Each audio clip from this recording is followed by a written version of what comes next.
Much of the current debate on Iraq is focused on a game, trying to find out the extent to which Bush or Obama created the current crisis and therefore the rise of ISIS.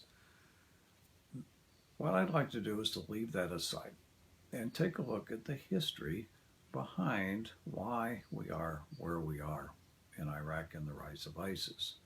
And to do that, we have to take a quick step back and take a look. Iraq was created in the aftermath of World War I as part of a peace settlement imposed by the British and French in the Middle East. And what they did was they took apart the Arab possessions in the Middle East of the Ottoman Empire. The Ottoman Empire for centuries had been a Sunni empire.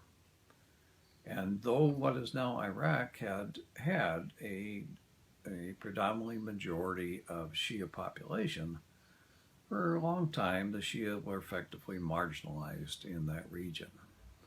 When the British created Iraq and put it together, they left the Sunni power structure in place. And the Shia were still marginalized in the midst of this.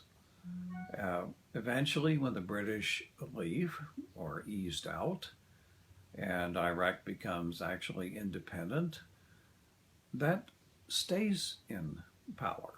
The Sunni continue to govern, first under the monarchy, and then when the army throws out the monarchy in 58, the Sunnis stay in power.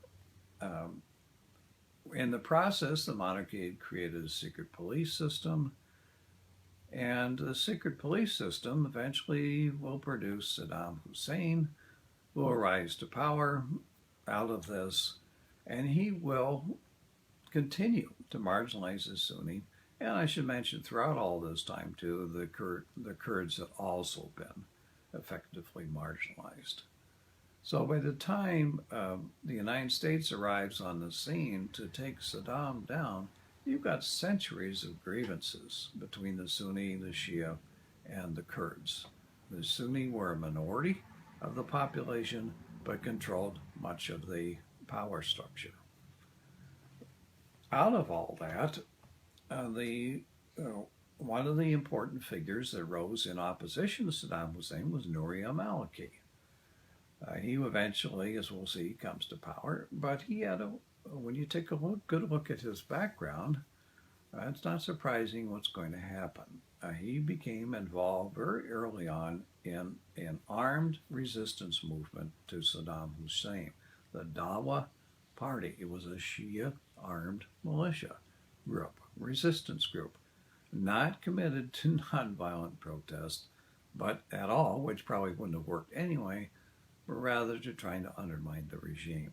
So now we're going to take a look at, out of that background, who Nouri al-Maliki was and what he's going to do when he arrives in power.